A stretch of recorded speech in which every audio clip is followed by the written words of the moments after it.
Sa huling bahagi ng November, napapansin mo ba ang mga sunod-sunod na malalaking sales? Merong Black Friday, Cyber Monday, pati na rin ang mga pre-Christmas deals. Sa Pilipinas, kahit hindi naman ipinagdiriwang ang Thanksgiving, nakikiride ang mga Pilipino sa tradisyong ito na nagmula sa Estados Unidos. Pero paano nga ba nagsimula ang Thanksgiving? Anong kinalaman nito sa Black Friday? At bakit mayroon pang Cyber Monday? Ano nga bang pinagmulan nito at paano ito kumalot sa buong mundo hanggang makarating sa Pilipinas? Ito ay hindi lamang tungkol sa shopping, ito ay kwento ng tradisyon, kasaysayan at pagbabago ng kultura sa panahon ng modernong ekonomiya.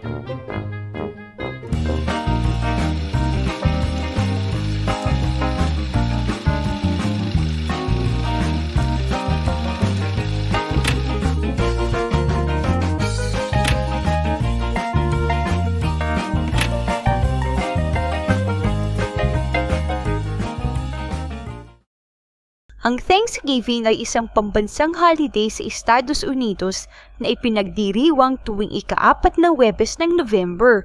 Nagsimula ang tradisyong ito noong 1600s na ang mga English settlers na kilala bilang Pilgrims ay nagdaos ng isang salo-salo kasama ang Wampanoag Native Americans bilang pasasalamat sa magtagumpay nilang ani. Sa paglipas ng panahon, naging simbolo ang Thanksgiving ng sama-samang pamilya, paggunita sa mga pagpapala at pagpapahalaga sa pagkakaisa. Ito ang isa sa pinaka-importanteng araw sa kultura ng Amerika.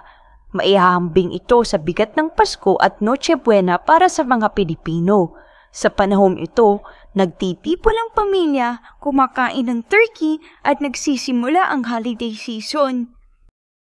Ginawang opisyal na holiday ang Thanksgiving noong 1863 sa panahon ni Pangulong Abraham Lincoln sa gitna ng Civil War. Layunin nitong pag-isahin ng bansa at magbigay pag-asa. Mula noon, naging taunang tradisyon na ito at sinundan ng iba't ibang kaugalian tulad ng Thanksgiving parade, football games at volunteer work. Dito rin unti-unting nabuo ang konsepto na ang Thanksgiving ay hudyat ng pagsisimula ng Christmas shopping.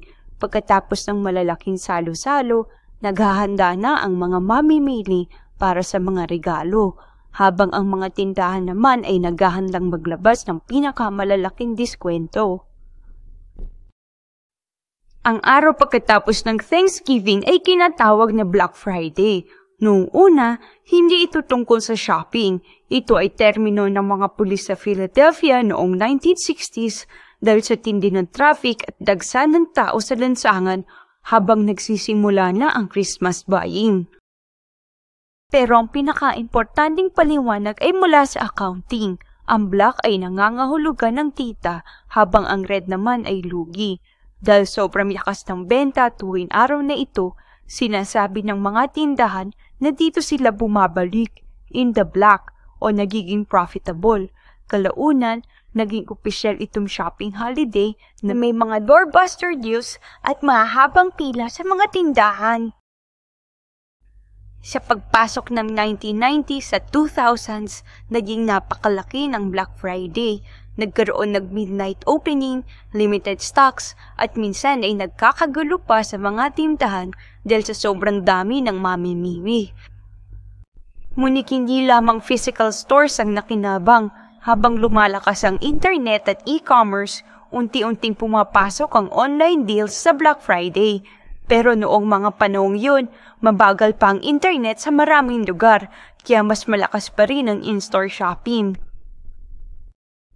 Ang idea ay simple, pagbalik ng mga Amerikano sa trabaho pagkatapos ng Thanksgiving weekend, ginagamit nila ang mas mabilis na office internet para mamili online.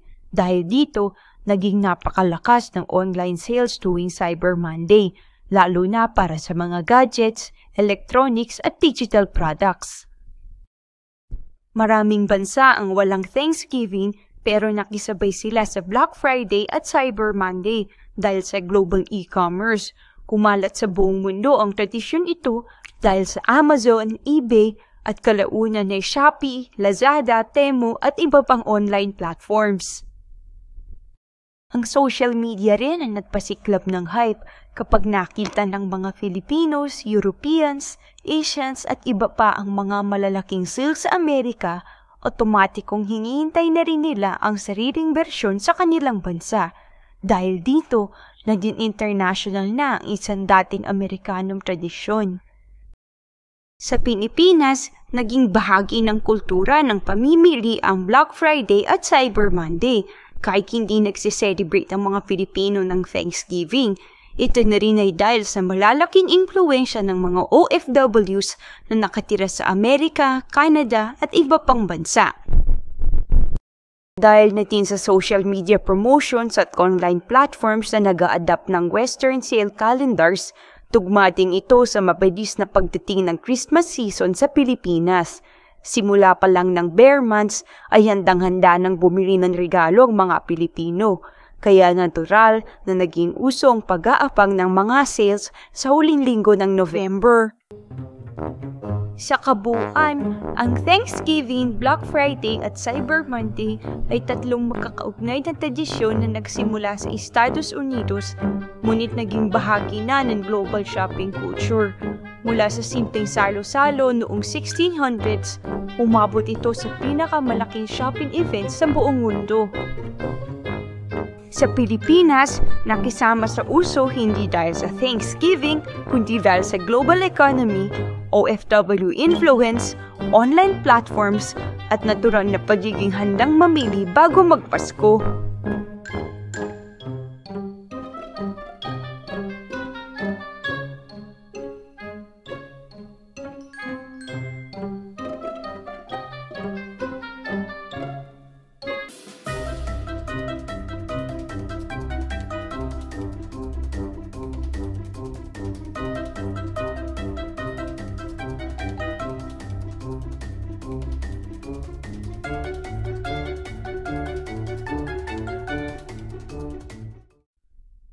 Ayan mga kamarites, natapos na ang ating kasaysayang kwento. Sa channel na ito, pag-uusapan natin hindi lang ang mga sikat na bayani, kundi pati ang mga misteryo ng krimen, kababalaghan, pamahiin, at syempre ang mga tinatawag nating kwentong barbero. Kung may gusto kayong ipaimbestigang kwento, comment lang. Huwag kalimutang mag-like, share at subscribe. Ako si Marites Historian at ito ang Kwentong Barbero, Chismis o Totoo.